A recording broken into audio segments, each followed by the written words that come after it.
цаана уу хүүхдүүдээ багш нь өнөөдөр 6 дугаар ангиас сурагчдаа зориулаад материалын шин чанар гэсэн хичээлийг заах болно. За материал гэдэг бол бидний эргэн тойронд байдаг тийм ээ та бүхэн мэднэ. За тэгэхээр материалыг бол дотор нь 3 ангилдаг. За зөөлөн, хэврэг, уян гэж ангилдаг. Тэгвэл зөөлөн материал гэж юу хэлдэг юм бэ гэхээр за багш нь хэлээ танаас жишээ. За ямар жишээ ажиллах вэ гэхээр бидний хамгийн сайн мэддэг за чихмэл тоглоом байж болж байна. Чихмэл тоглоом. За тэгвэл чихмэл тоглоом ямар байд юм бэ? Тэ? За тэгвэл цөмөрөө энэ тодорхойлт юм. Бичээ тодорхойлт. За тэгвэл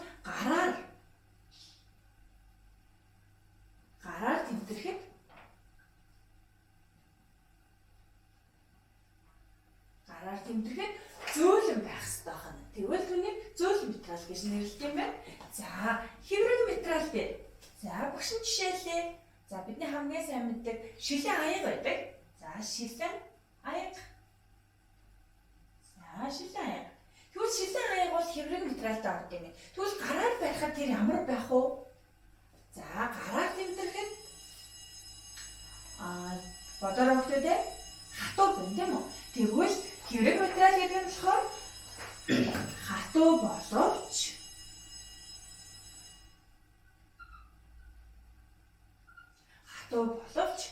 гадны үйлчлэлд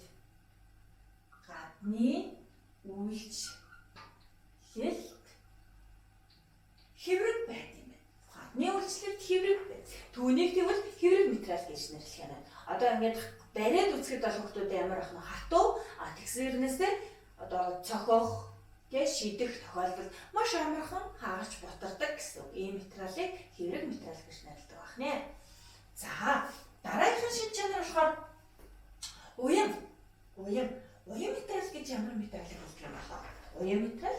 За энэ дээр тэгвэл цөмөрөө хүмүүстэй багш нь танах эрзэнэ шугам гэж болж байна тийм. Эрзэнэ шугам. За эрзэнэ шугам. Одоо ямар гараар мэдрэхэд бол гараараа ингэ тэмдрээд үзэхэд ямар яах вэ? За хатууд. Гэвч татах, сунгах шин чанартай мөн нуулрах шин чанартай байна. За тэгвэл хатуу мөртлөө хатуу шин чанартай боловч за сунгагдах. За нуулрах. За ийм шин чанартай ах юм бол түүнийг уян гэж нэрлэдэг байна. За тэгвэл зөөлөн, хэврэг, уян гэж материалыг шин чанараар нь ангилдаг байх нэ. За дараагийнх нь зүйл болохоор материалыг гэрэл нэвтрүүлдэг бүгээр нь ангилдаг байх нь. Материалыг гэрэл нэвтрүүлэх.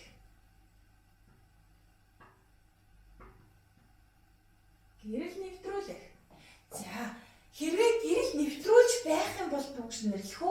Хэрвээ гэрэл нэвтрүүлэхгүй байх юм бол юу гэж нэрлэх вэ гэж.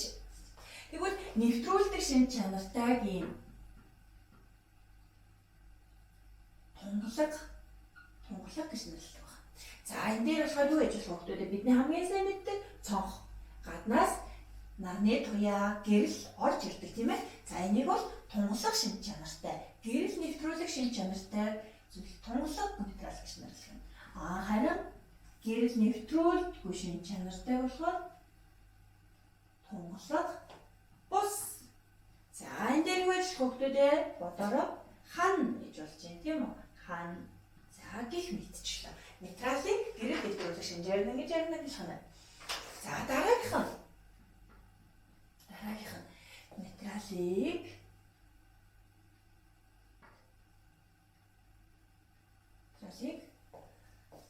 цахилгаан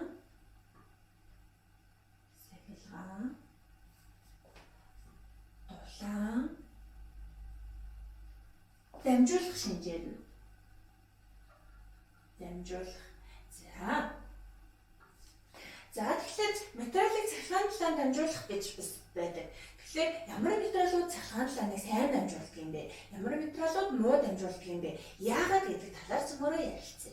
Тэгэхээр материалын цахилгаан талаанд дамжуулах шин чанар бол за бидний хамгийн сайн мэддэг одоо энэ тог, гэрэл цахилгаан бид нар зис утсаар, хөнгөн цагаан утсаар ирдэг тийм үү? Тэгвэл металлууд маань цахилгаан дулааныг сайн дамжуулдаг байх юм байна. За тэгвэл цөмөр энэ жишээ бичээ. Юу байж болох вэ хүүхдүүд? За зис байж болж байна тийм ээ? Хөнгөн цагаан байж болж байна. Хөнгөн цагаан. За эдгээрүүд материалыг цахилгаан талаа сайн дамжуулдаг. Яагаад гэхээр энэ зис хөнгөн цагаанд нь электрон гэдэг зүйл дотор агуулж идэг байна. Тэр электрон урсгал нь одоо цахилгаан дулааныг бид нар дамжуулж хүргэдэг байна. Харин мод хуванцар яагаад цахилгааныг дамжуулдаг юм болов? Бодорой хүүхдүүд. За тэгвэл дотроо энэ мод хуванцар гэдэг зүйлүүд нь электронгүй одоо цахилгааныг тэр цахилгаан урсгалыг электрон гүйдлийг үүсгэх одоо электрон байхгүй учраас энэ мод хуванцрууд нь цахилгааныг дамжуулдаггүй байх байна. Тийм учраас энэ мод хуванцрыг цахилгаан дамжуулдаг материал оруулдаг байх юм шүү дээ. За дараагийнх зүйл болохоор юу вэ гэхээр ус шингээх шинжтэй материал гэж байдаг хүүхдүүд. Ус шингээх шинжтэй материал. Ус шингээх шинжтэй материал. За тэгэхээр зарим материалууд нь усыг маш сайн шингээдэг, зарим материалууд нь усыг маш муу шингээдэг байна. Тэгэхээр усыг шингээж байгаагаас нь одоо тийм ус шингээх усанд норгох шинжээс нь хамааруулаад сайн шингээж байх юм бол ус шингээх шинжтэй материал гэж нэрлэдэг байна. За анхаарал тавьсан хүүхдүүдэд баярлалаа. Хичээлээ дэвтэртээ тэмдэглэж аваарай.